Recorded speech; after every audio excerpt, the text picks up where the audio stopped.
오늘 말씀의 제목은 예루살렘과 바벨론이란 제목으로 말씀을 나누겠습니다. 다니엘서는 7장부터 보면 환상이 나옵니다. 그래서 해석이 어려운 성경 중에 하나예요. 요한계시록과 함께 환상에 대한 이야기가 상징적으로 많이 나오기 때문에 해석이 어렵고 사실 많은 설교자들이 설교를 안 하는 본문 중에 하나입니다. 그런데 누가 이것을 많이 하냐면 이단자들이 다니엘서와 요한계시록을 많이 설교합니다. 그래서 성경 중에서 가장 오용되고 있는 성경 중에 하나예요. 왜 이런 일이 벌어졌냐면 우리나라에 처음 복음을 전해준 선교사들 중에서 세대주의적 종말론 그런 신앙을 갖고 있는 분들이 많았습니다. 그래서 다니엘서와 요한계시록을 해석할 때 이상한 종말론으로 가르쳤어요. 그래서 우리가 숫자에 민감하게 반응하는 경우들이 많습니다. 14만 4천 명이 어쩌고 666 표를 받으면 어떻다. 뭐 이런 것들 많이 들어보셨을 거예요. 그래서 이 다니엘서를 어떻게 이해하냐면 종말론적으로 마치 종말에 일어날 일들을 우리가 미리 알게 되면 피할 수 있을 것처럼 다니엘서를 오용합니다. 그래서 이단들이 이걸 노리는 거죠. 이단들이 가장 많이 하는 설교가 다니엘서와 요한계시록이에요. 그래서 종말의 일들이 가까웠는데 너희 뭐 하고 있냐? 네가 지금 직장 생활하고 가정을 돌볼 때냐? 종말이 바로 눈앞인데 다 내팽개치고 주를 위해 살아라. 그래서 이단자들이 성도들의 현혹시키고 그들의 모든 재산을 빼앗는 그런 방식으로 성경을 남용하는 것 중에 하나가 다니엘서입니다. 정말로 이것이 옳은 것인가? 라는 것을 우리가 한번 생각을 해봐야 돼요. 내 삶을 접고 오로지 하나님의 종말에 맞춰서 살아가는 것이 정말로 성경적인 것인가? 라는 것이 우리의 고민이 돼야 돼요. 다니엘서를 보는 우리 입장이 과연 그런 것인가? 라는 것을 점검해야 돼요. 성경에서 다니엘을 주신 이유가 무엇인지를 모르면 또다시 이 다니엘을 보면서 종말론적으로 해석하려고 한다는 것이죠. 심각한 것은 뭐냐면 환상 부분은 종말론적으로 해석하면서 7장 전까지의 다니엘과 세 친구들의 행동들을 보면서 이 사람들의 믿음이 얼마나 크냐 하면서 굉장히 인본주의적으로 또 해석을 해버립니다. 맥락이 안 맞아요. 묵시록으로 보려면 다 같이 1장부터 마지막 12장까지 결론으로 다 종말론적으로 묵시록으로 봐야 되는데 조국교 안에서는 1장부터 6장까지는 잘 알려져 있고 7장 이후에는 잘 모르겠으니까 해석하지 않는 그런 방식, 아니면 종말론적으로 뒤에는 종말론이고 앞에는 이런 식으로 이렇게 보는 경우가 많아요. 오늘 설교를 통해서 드리고자 하는 말씀이 과연 그러한 것인가? 오늘 1, 2절이 다니엘서 전체의 서론에 해당합니다. 그런데 정말로 다니엘서가 그런 책인가? 라는 것을 우리는 살펴야 됩니다. 그래서 다니엘서를 어떻게 볼 것인가를 오늘 말씀드리려고 하는 것입니다. 오늘 1절과 2절에 보면 다니엘서의 정황이 두 가지가 나옵니다. 1절에서는 뭐라고 되어 있냐면 유다왕 여호야김이 다스린 지 3년이 되는 해에 바벨론 왕 느부갓네살이 예루살렘에 이르러 성을 에워쌌다라고 되어 있습니다. 여기서 다 말하고 있지 않지만 분명한 것은 뭐냐면 뒤에 나오죠. 다니엘을 비롯하여서 예루살렘에 있었던 많은 사람들이 나라가 멸망당하고 바벨론으로 끌려갑니다. 그래서 유다의 정치적인 상황이 어떠한가라는 것을 한 가지 말해줘요. 그리고 2절에서는 무슨 이야기합니까? 하나님의 전 그릇 얼마를 그의 손에 넘기심에 그가 그것을 가지고 신할 땅 자기 신들의 신전에 가져다가 그 신들의 보물창고에 두었다라고 되어 있습니다.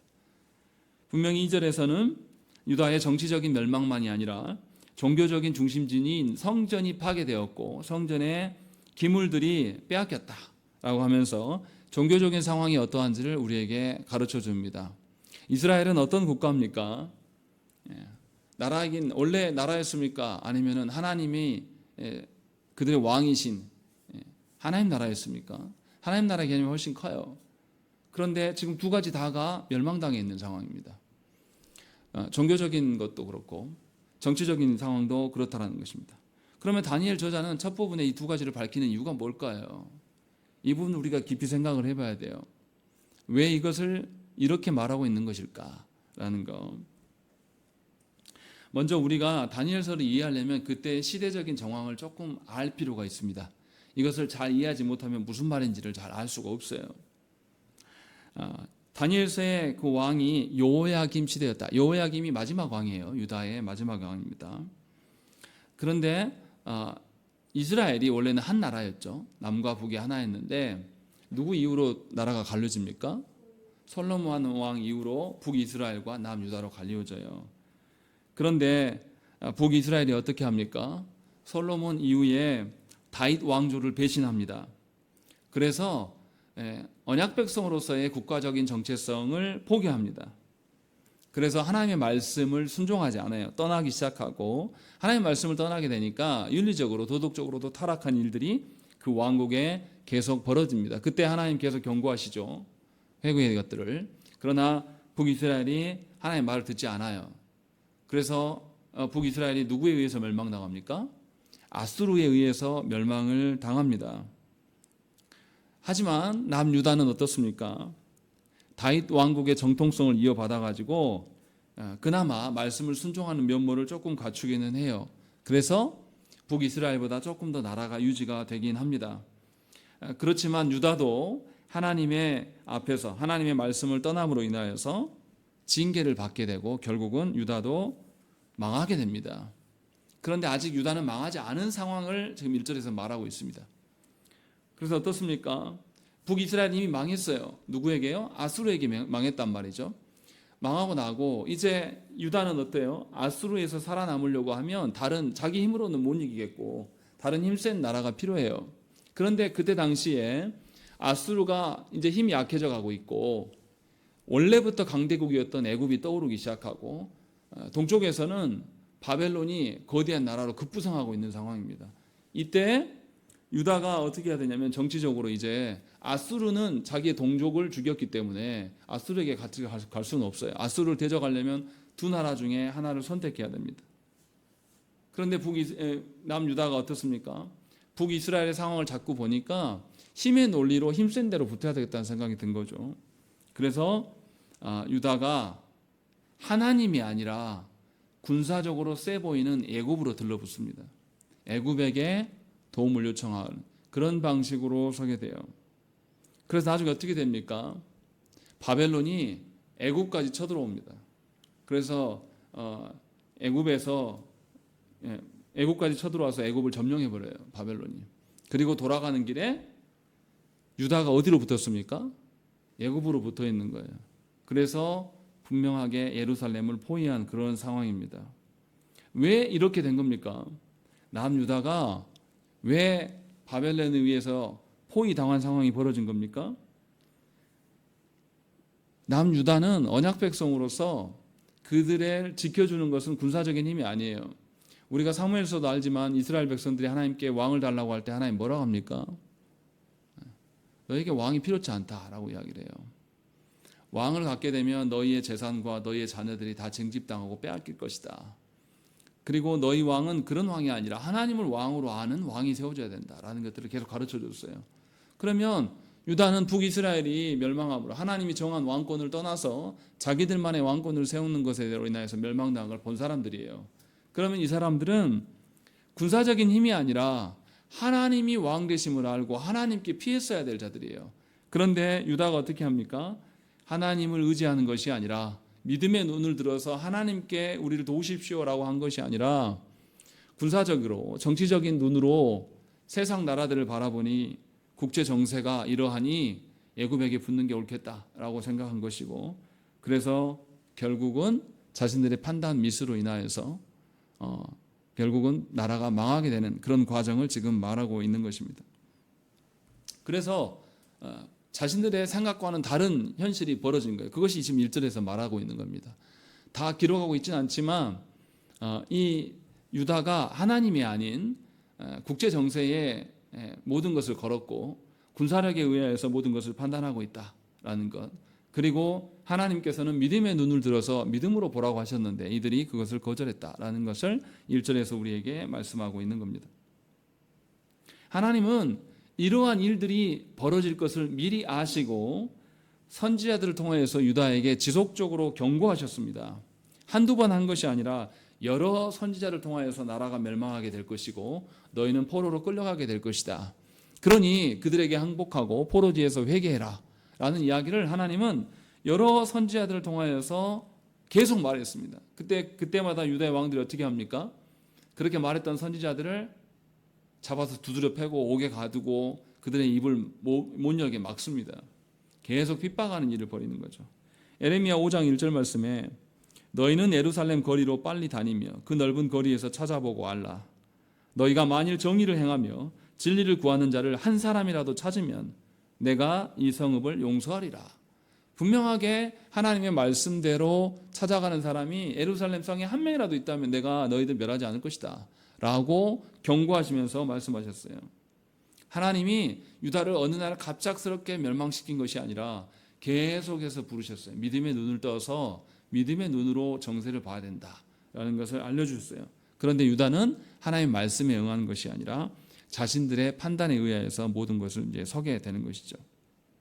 그래서 바벨론에게 침공을 당하고 유다 왕국의 그 유력한 지도자들이 전부 포로로 끌려가게 돼요. 또 유다에서 기술자들이나 뭔가 쓸만한 사람들은 전부 바벨론으로 끌려가게 돼요. 이것이 역사적으로 세 차례나 있습니다. 지금 1절에 나온 여호야김 다스린 지 3년 된 것이 주전 605년의 이야기예요. 그런데 포로로 끌려가는 것이 605년과 597년과 586년에 세 차례에서 포로로 끌려가면서 나라가 완전히 망합니다. 이 일을 겪게 되는 것이죠. 그래서 유다의 그 패망은 유다 백성들의 문제로만 남지 않아요. 고대 근동에서 전쟁의 그 주체자는 누구로 봅니까? 사람으로 보지 않고 그들의 신으로 보게 되는 것입니다. 그래서 유다 백성들이 하나님을 순종하지 않음으로 말미암아서 결국 전쟁에 진 사람들은 유다인데 누가 진 걸로 처리가 됩니까? 하나님이 지신 것으로 처리가 되버려요. 그래서 결과적으로 성전의 그릇들이 바벨론의 신 마두르의 신전으로 다 옮겨지게 됩니다. 그래서 이스라엘 신 여호와가 이방의 거짓 신들에게 수치를 당하는 것이 지금 1절과 2절에서 보여주는 그런 의미예요. 그래서 멸망해버린 북이스라엘과 유다가 둘 다 똑같이 반역과 범죄함으로 인하여서 하나님의 명예가 실추된 사건을 지금 그리고 있는 것입니다. 그런데 우리가 생각하기는 여기까지인데 성경은 이것을 어떻게 말하는가? 이것을 잘 봐야 돼요. 2절 말씀 우리 한번 읽겠습니다. 2절 읽겠습니다. 시작.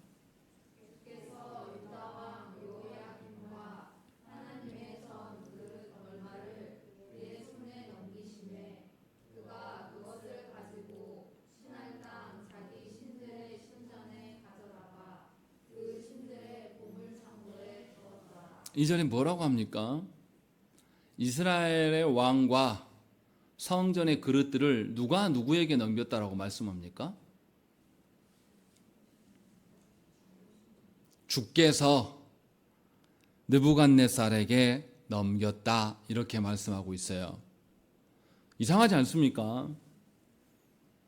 유다가 하나님 앞에 순종하지 않음으로 말미암아 그들이 멸망한 건데 성경에 다니엘서의 저자는 그렇게 말하고 있지 않아요. 주께서 왕과 성전의 그릇들을 바벨론 왕에게 넘기셨다 이렇게 말씀하고 있는 거예요. 왜 하나님은 스스로 수치받는 일로 걸어가실까요? 왜 다니엘서의 저자는 하나님께서 수치받으시는 것을 자원한 것처럼 기록을 하고 있을까요? 우리가 분명히 이 부분을 한번 짚고 넘어가야 돼요. 왜 하나님 이렇게 하시는 걸까? 왜 성경의 저자는 이렇게 기록할까? 우리 생각에는 그냥 불순종해서 인과응보식으로 이들이 멸망한 것처럼 우리는 아주 쉽게 처리할 수 있는데 그것이 아니다라고 지금 분명하게 말하고 있어요. 하나님이 넘기셨다라는 것을 말씀하고 있는 겁니다. 여기에 굉장히 큰 의미가 있어요. 하나님께서 북이스라엘과 남유다 모두에게 이사야, 미가, 스바냐, 하박국, 에스겔, 에레미야 등등의 선지자를 통해서 분명하게 하나님께서 나라를 멸망시키게 하실 것이고 그들이 돌아올 것들을, 하나님 앞에 회개하고 돌아올 것들을 계속해서 말씀하셨어요. 하나님은 앞으로 되어질 계획들을, 구원의 계획들을 분명하게 이들에게 알려줬습니다. 여기서 잘 들으셔야 됩니다. 하나님이 알려주심이 앞으로 나라가 멸망할 거니까 적당하게 금도 모으고 좀 피할 준비를 해라, 이렇게 말씀하신 게 아니에요. 앞으로 너희가 불순종하게 되면 하나님이 나라를 멸망시키실 텐데 너희가 포로지에 가서 회개하게 될 것이다, 요 이야기를 계속 하셨어요. 그러면 이들은 어떻게 해야 되냐면 회개할 것에 초점을 맞췄어야 돼요. 그런데 이들은 그렇게 하지 않습니다. 그리고 하나님 또 이상한 일들도 합니다. 하나님은 에스겔 선지자를 통하여서 뭔 이야기를 하냐면 바벨론 포로지에 에스겔 선지자가 함께 갑니다. 그래서 그곳에서 하나님의 말씀을 예언해주고 전해주고 그 포로로 끌려간 유다 백성들에게 영적인 삶을 살아가는 지도자의 역할로 에스겔을 세우셨다라고 하나님은 알리셨어요. 다시 말하면 하나님께서 불순종한 자들로 인하여서 나라가 멸망하게 할 것과 그들을 포로지에 이끄셨을 때 그때에도 말씀을 주신다 안 주신다? 주시겠다라고 말씀을 하신 거예요. 그러면 하나님께서 유다를 버린 겁니까? 버리지 않은 것입니까? 아직 버리지 않은 거예요. 아직도 하나님께서 무엇인가 계획 속에서 이들을 다스려 가시고 계신다라는 것을 우리는 분명히 알 수 있어요. 그런데 우리는 그렇게 보냐 이거죠. 우리는 우리의 삶의 형편을 보면서 우리 가정에 수입이 줄어들고 우리 가정에 뭔가 아픈 환자가 생기고 누가 죽게 생겼으면 하나님 우리 버렸다, 하나님 우리 버려서 끝났어, 이런 식으로 생각하는 경향이 굉장히 커요. 그런데 성경은 그렇게 말하지 않는다고 이야기하는 거죠. 나라가 없어지고 왕이 포로로 끌려가서 죽게 되고 심지어 하나님의 성전까지 이스라엘 백성들과 유다 백성들이 어떻게 했습니까? 유다 백성들이 하나님을 존중한 것이 아니라 자신들에게 예루살렘 성이 있고 예루살렘 성에는 뭐가 있습니까? 성전이 있기 때문에 자신들이 안전하다라고 믿었던 그런 종자들이에요. 그래서 성전만 있으면 우리는 안전빵이야. 또 이스라엘 백성들 어떻게 했습니까? 초대왕 사울이 어떻게 했습니까? 전쟁에 나가서 두려우니까 뭐 갖고 옵니까? 언약궤 가져와. 언약궤만 있으면 우리 이겨. 이런 방식으로 행동했던 사람들이에요. 그래서 하나님께서 그들의 거짓된 신앙관을 깨트리면서 성전이 파괴시키는 것이죠. 그래서 이 다니엘서에서의 성전 파괴, 지금 다니엘서는 성전이 없는 상태인 거죠. 포로에 끌려가 있는. 성전이 없는 상태에서 하나님의 구원이 어떻게 이루어지는가를 우리에게 알려줘요. 똑같이 신약에서 성전이 불필요하다, 성전이 필요 없고 이제 내가 성전을 새롭게 할 것이다 라고 말씀하신 분이 누굽니까? 예수 그리스도예요. 다니엘서의 상황과 예수님의 상황이 똑같아요. 다니엘서는 성전이 지금 성전이 약탈당하고 있는 상황, 성전이 없는 상황에서 하나님의 구원을 말하고 있어요. 그리고 마태복음으로 넘어가도 예수께서도 뭐라고 합니까? 이 성전을 내가 헐고 3일 만에 내가 다시 짓겠다 라고 말씀하셔요. 다시 말하면 구원의 방편이 성전에 있는 게 아니다, 하나님께 속한 것이다 라는 것을 말하려고 이렇게 했다라는 것입니다. 그래서 하나님께서 분명하게 유다를 버리신 것이 아니라는 것을 알 수 있어요. 나라가 망하고 성전이 없어져도 그래도 하나님의 다스리심은 여전하다라고 말씀하는 겁니다. 왜 그러면 하나님 이렇게 하십니까? 지금 무슨 말을 하고 있는 겁니까? 레위기 26장 33절과 39절 말씀 보면 제가 읽어드리겠습니다.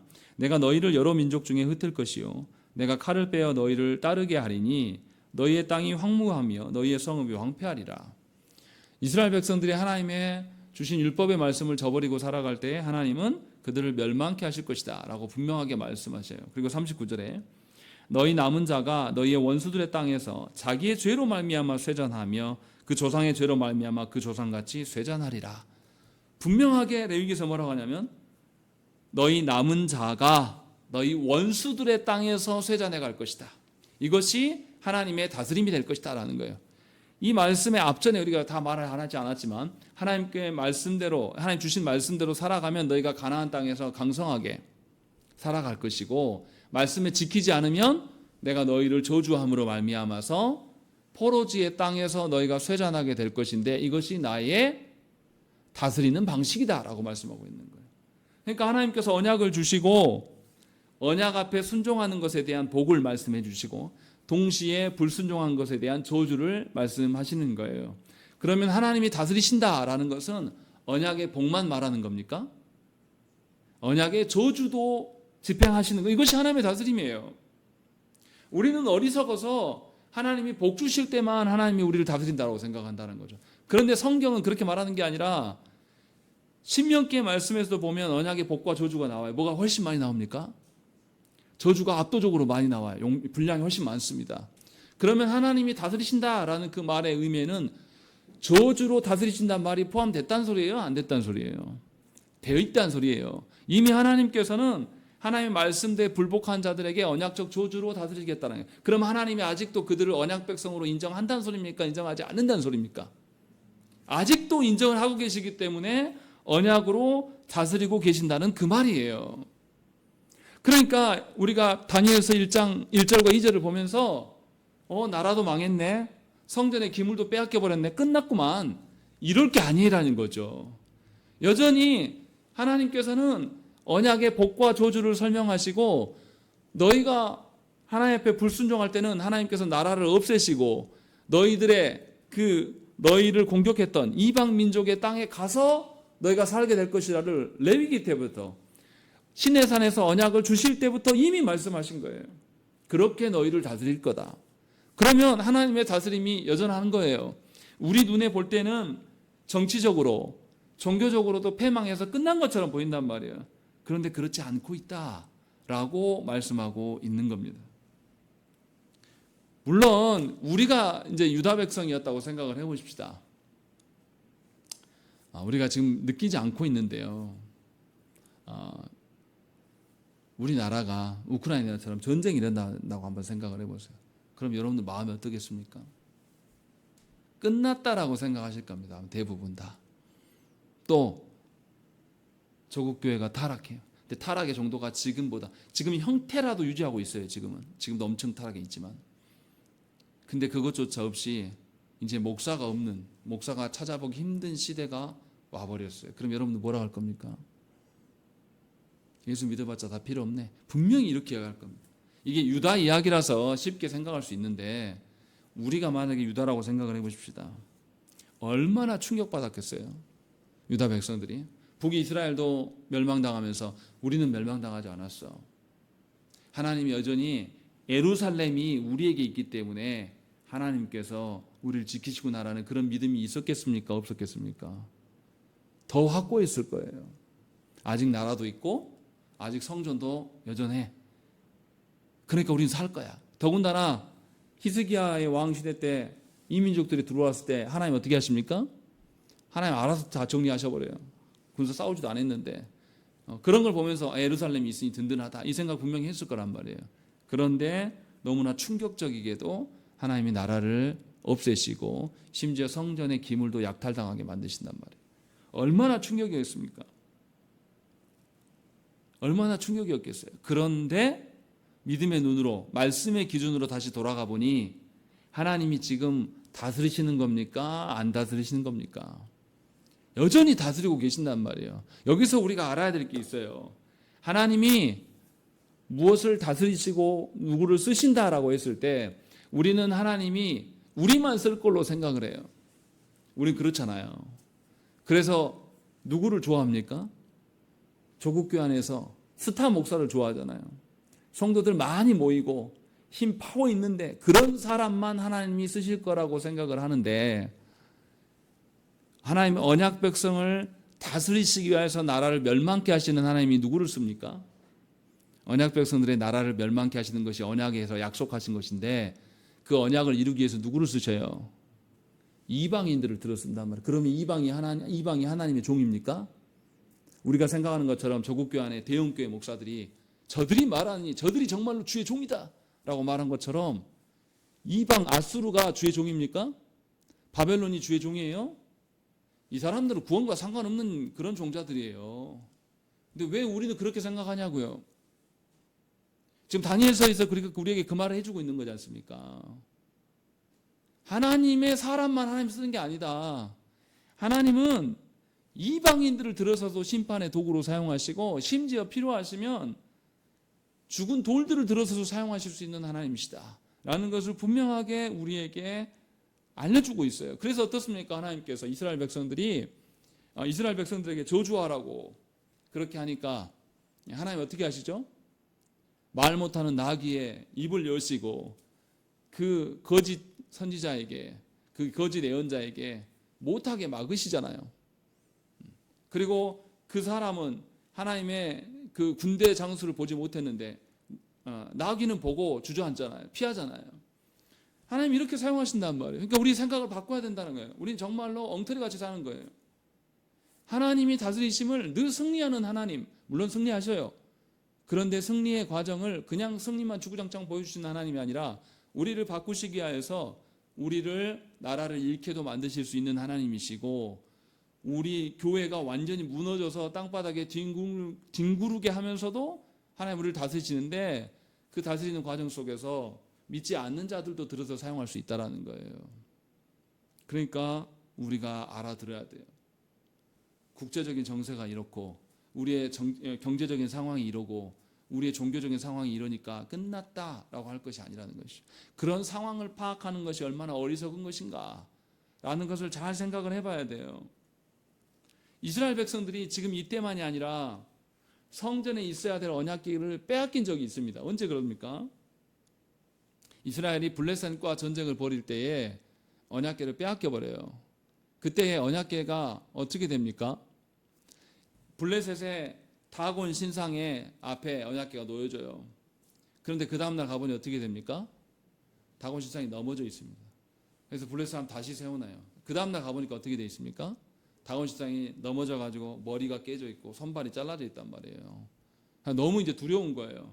근데 그것만 일어난 게 아니라 사람들 앞에 독종이 퍼지기 시작해요. 종기가 막 퍼져서 사람들이 막 전염병에 걸린단 말이에요. 이 사람이 너무 놀래요. 그래서 어떻게 합니까? 언약궤를 가드로 옮깁니다. 근데 가드에서도 또 환란이 임해요. 그러니까 이 사람들이 너무 무서워서 가드 사람들이 에드론으로 보내요. 그러니까 에드론 사람들이 야야 안 돼 오지마 안 되겠다. 이거 우리가 감당할 수 있는 것이 아니다. 다시 이스라엘에 보내자 해가지고 소를 통하여서 보내요. 그런데 이 장면에서 우리가 생각해야 될 게 있어요. 언약궤가 빼앗겼지만 언약궤가 스스로 돌아옴을 하나님께서 우리에게 보여주시는 것입니다. 사람의 힘에 의해서 돌아오는 게 아니라 하나님께서는 당신의 뜻대로 일하시는 분이에요. 빼앗기고 불순종한 사람들은 이스라엘이지만 하나님은 당신의 뜻대로 하시기 위하여서 모든 것을 이용하셔서 다시 돌이킬 수 있는 하나님이심을 분명하게 우리에게 보여줘요. 다시 말하면 저와 여러분들의 손이 필요해서 우리를 부르신 것이 절대 아니에요. 큰 착각에서 벗어나시라는 거죠. 하나님 뭔가 우리한테 아쉬워가지고 우리의 순종이 필요해서 우리를 부르신 것이 아니라 우리를 하나님 나라 백성 되게 해서 하나님을 바르게 알아보게 하시기 위하여서 우리를 다스리시는 것뿐이지, 하나님은 우리를 절대 필요치 않아요. 하나님은 우리 아니고서도 얼마든지 구원의 일들을 행하시는 하나님이심을 저와 여러분들이 인정할 줄 알아야 돼요. 그것을 인정하는 사람만이 국제적인 정세가 어떻고 이 나라의 정치적인 상황이 어떻고 이런 거 계산하지 않는단 말이에요. 사람들과의 관계가 어떻고 직장에서의 내 위치가 어떻고 내가 이 사람의 관계가 어떠니, 내가 이 사람에게 분위기를 맞춰야 되고 지금 내가 예배 드리러 갈 때가 아니라 직장에 출근해야 될 때구나, 이런 헛된 생각들을 안 한단 말이에요. 유다가 그렇게 한 거예요. 그래서 하나님께 붙들고 기도한 것이 아니라 애굽이 세 보이니까 애굽에 가서 손 내밀면서 도와주라 이렇게 한 거예요. 그래서 자기들이 살 수 있다고 믿은 거죠. 그래서 하나님이 그들을 멸하신 겁니다. 아니 그렇게 못 살아 라고 하나님 보여주신 거죠. 그럼 이걸 깨달아야 되지 않겠습니까? 그런데 깨닫지 못하는 거예요, 유다가. 여기서 우리가 알아야 되는 게 무엇입니까? 하나님은 당신의 뜻대로 모든 것을 이루어 가셔요. 신학적으로 이야기하면 하나님은 작정하신 대로 섭리하시는 하나님이에요. 그 하나님이심을 우리가 믿는다면 나라가 망해도 성전이 다 무너져 없어져도 하나님의 다스리심은 끝나지 않았음을 알 수 있다는 것입니다. 하나님께서는 이스라엘 백성들을 애굽에서 건져내시고 제일 처음 하신 것이 그들과 언약을 맺어주신 거예요. 시내산으로 부르셔서. 그리고 약속의 땅 가나안에서 하나님께서 왕이 되신 나라를 세워갈 것을 명령하셨습니다. 그래서 주신 언약이 무엇입니까? 그 언약에는 복과 저주가 있는 것이고 그 언약에 근거해서 너희를 계속해서 영원토록 다스릴 것이다 라는 것을 말씀해 주셨다라는 것이에요. 그런데 예수 믿는다는 우리가 그 언약에 대해서 알지 못하고 인정할 줄 몰라요. 예수 믿는 자들이요, 내 안에 뭔 일이 잘못되면 큰일 난 줄 알아요. 내 안에 뭔 일이 잘못되면 하나님도 없어요. 여전히 하나님은 언약적 저주로 우리를 다스리시면서 우리를 포기한 적이 없으신데 우리가 먼저 포기하고 하나님 없다고 선언해요. 누가요? 예수 믿는 것들이 먼저 그런단 말이에요. 예수 믿는 겁니까? 안 믿는 겁니까? 혼자 믿었다고 상상하는 겁니다. 미안하지만 다니엘서 지금 이것을 이야기를 하고 있는 거예요. 신명기 28장 36절 말씀에 여호와께서 너와 네가 세울 네 임금을 너와 네 조상들이 알지 못하던 나라로 끌어가시리니 네가 거기서 목석으로 만든 다른 신들을 섬길 것이며 라고 말씀해요. 하나님께서는 분명하게 언약을 파괴하였을 때에 하나님께서 그에 합당한 저주를 내리시면서 그를 계속 다스려 가실 것이다 라는 것이죠. 첫사람 아담만 생각을 해보십시오. 아담과 하와가 선악과 언약을 지킵니까? 못 지킵니까? 못 지키셔요. 그때 바로 하나님이 나타나시죠. 그리고 그들에게 벌을 내리시고 에덴에서 추방하십니다. 우리 생각에는 벌을 내리고 에덴에서 따뜻하게 살펴주면서 다시 해봐, 다시 하면 좋을 거야, 이렇게 할 것 같은데 하나님 그렇게 안 했다니까요. 에덴에서 추방하시고 이들로 인하여서 에덴이 더럽혀지지 않도록 에덴을 어떻게 합니까? 막으신단 말이에요. 못 들어오게 추방하신 하나님. 첫사람에게 그렇게 하셨어요. 그렇다고 해서 아담과 하와를 버리셨습니까? 하나님 분명히 그냥 막으신 게 아니라 여자의 후손이 와서 구원주가 될 것들에 대한 약속을 주시면서 에덴을 막으셨어요. 이 사실을 우리가 조금만 한다면 우리가 하나님께 불순종할 때 하나님의 언약적 저주, 하나님의 언약적 책직과 매를 맞는 건 너무 정상이에요. 그렇게 해서 돌아오는 것이 더 중요한 일이란 말이죠. 나라가 유지되는 것이 중요한 게 아니라 우리 교회가 강건하게 서서 유지되는 것이 중요한 게 아니라 우리 교회가 교회 같지 않고 성도 같지 않으면 하나님이 흩어버리시는 것이 오히려 우리를 다스리시는 방편일 수가 있다는 거예요. 그러니까 잘 기억하시라는 거예요. 여러분이 속해 있는 공동체에서 보지 못할 일들을 보면서 정말로 그 교회가 무너져야 되는 거 보면서 왜 나는 가는 데마다 이런다냐, 이런 생각을 가질 수가 있는데 그것 또한 하나님의 다스리심이었어요. 제가 그런 사람이에요. 제가 목회하러 목회 안 한다 하다가 목회하고 되고 첫 부임주도 보니까 교회가 너무 힘들어요. 말씀도 없고 기준도 없고 목사님 막 설교하는 것도 한 절 읽어놓고 다른 말씀하시고 또 두 번째 교회에서도 죽어라 싸우는 게고 또 세 번째 교회 갔더니 전부 신비주의로 막 은사주의로 하고 있고 왜 하나님 저는 이런 교회만 보냅니까? 이게 뭡니까 하나님? 좀 말씀도 배우고 그럴 수 있는 교회에 있으면 좋지 않겠습니까? 제가 그렇게 하나님께 계속 하소연했어요. 그 있는 기간 동안에. 그런데 최근에 와서 돌아서 생각해 보니까 하나님은 그 속에서도 그 말도 안 되는 그 상황, 정말로 제가 당하면 안 될 불이한 것들을 많이 당했음에도 불구하고 하나님 그 속에서 계속 말씀의 자리로 저를 이끄셨었어요. 저 몰랐어요 그때는. 그 말씀도 없는 교회에서 소요름답을 가르쳤고요. 전도사가 아무것도 모르는데 담임 목사가 허락도 안 했는데 그냥 가르쳤어요. 두 번째 교회에서도 원로 담임 목사님과 장로님들과 싸우는 교회 속에서도 하나님은 저를 THM 갈 수 있도록 다 길을 열어주시고 공부를 했었어요. 제가 세 번째 교회 그 은사주의 말도 안 되는 교회에서도 제가 계속 신학 공부를 하고 그 교회 성도들 방언과 은사와 치유에만 정신 나간 그 청년들을 데리고 소요름답을 가르치고 그 쪽에서 열매를 맺게 하셔서 말씀이 있는 교회로 옮겨가는 영혼들이 생겨나게 하시고 그 속에서도 사역자가 나왔어요. 놀랍더라고요. 지나고서 생각해 보니까. 나는 말도 안 되는 교회 모습을 보면서 왜 나는 이런 것만 있지? 망했네. 이렇게 생각을 했는데 하나님은 끝까지 말씀대로 계속 다스려 오셨습니다. 지금 이 말씀을 하고 있는 거예요. 하나님은 우리를 한 번도 버리신 적이 없어요.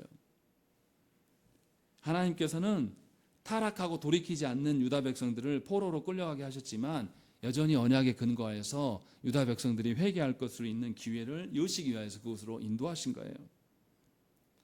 하나님께서는 세상에 일어나는 모든 일의 섭리의 주관자이십니다.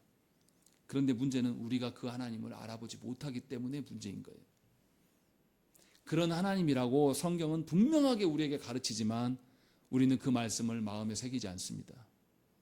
그래서 내 일이 잘 돼야지 하나님이 나를 다스린다고 믿어요. 내가 사람들한테 인정받아야지 하나님께 다스린다고 생각하는 거예요. 이 세상에서 볼품없고 인생의 한 번의 실수로 나락에 떨어져 버리면 인생 끝난 것처럼 우리 산단 말이에요.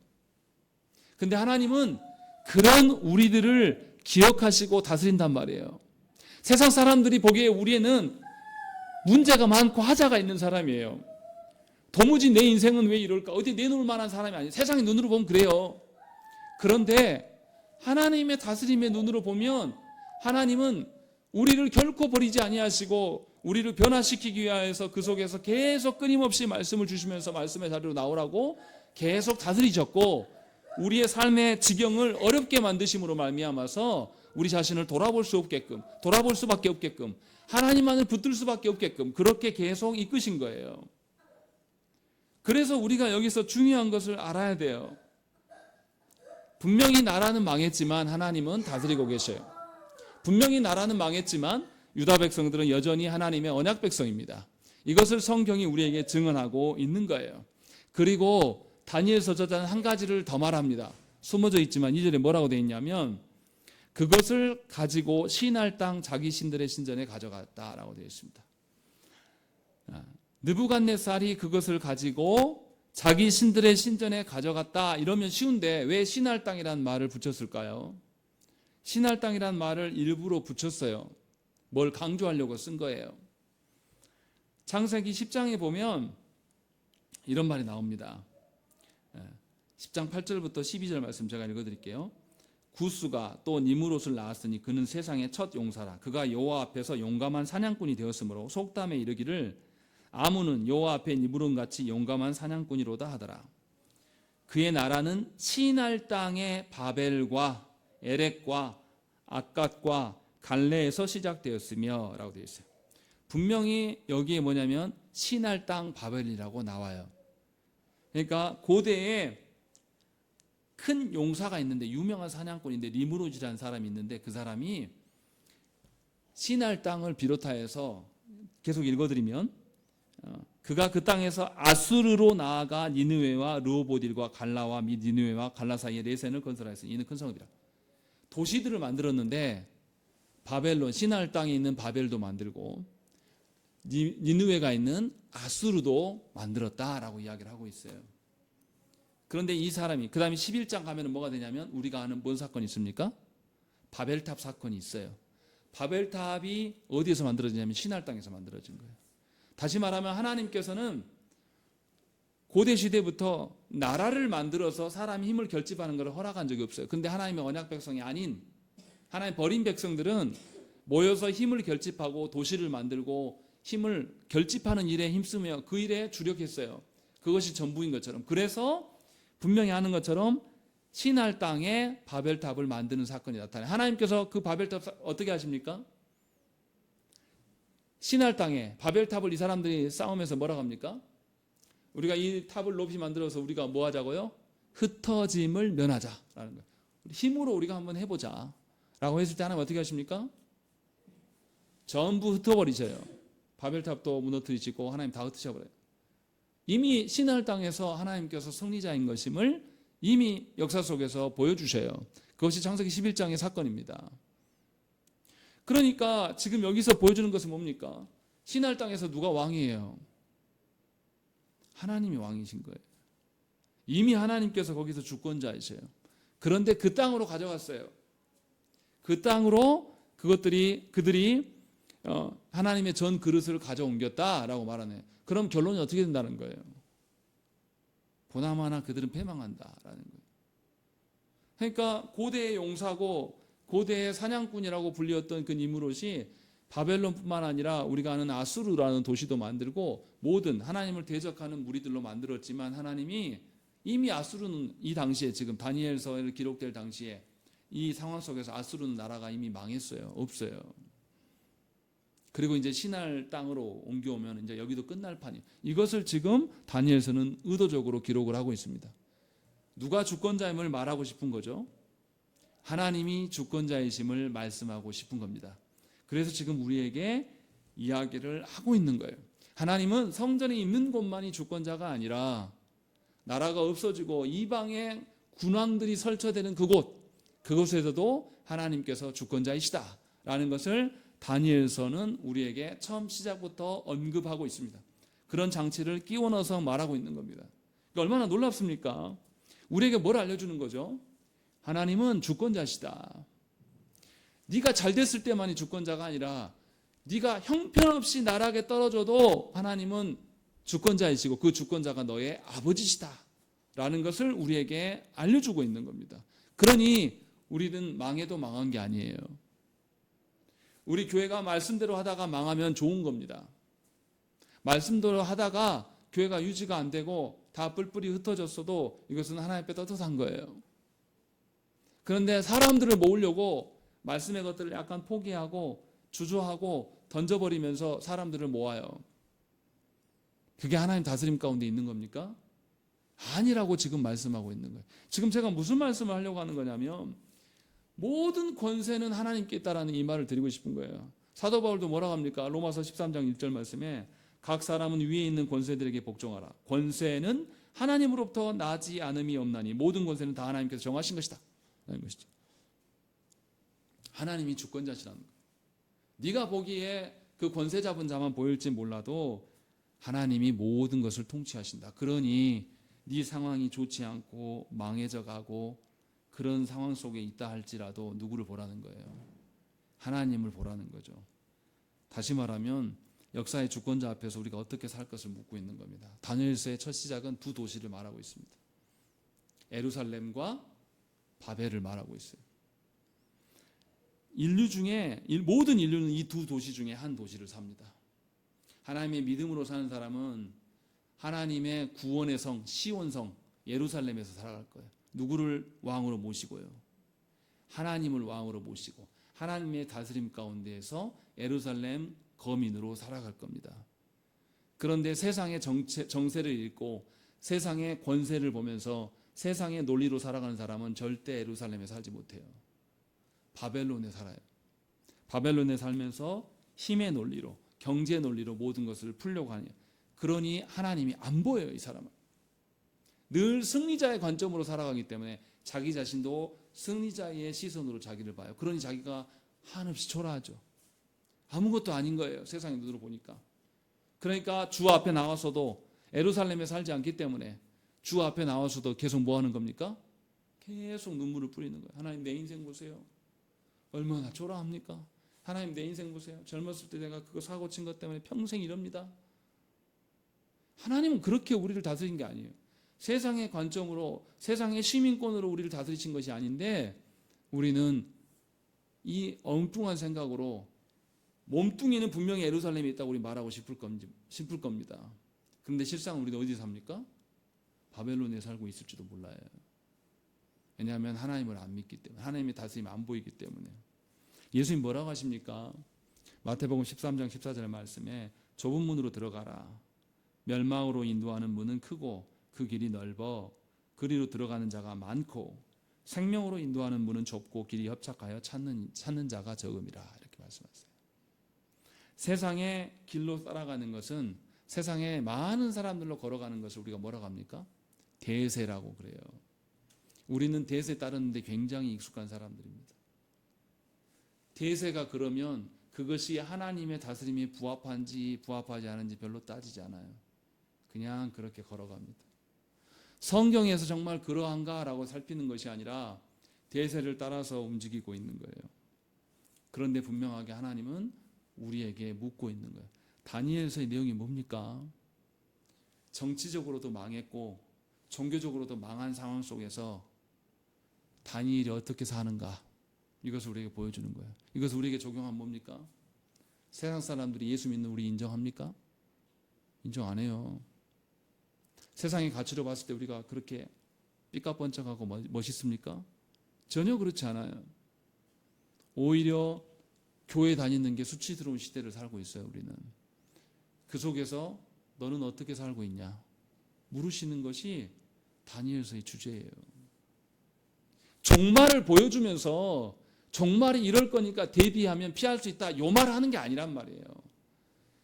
불의한 세상 속에서 불의한 예루살렘 거민으로서 살아가는 자가 불의한 바벨론 속에서 어떻게 처신하며 살아가는가 그 방편의 샘플로서 다니엘의 삶의 모습을 보여주는 거예요.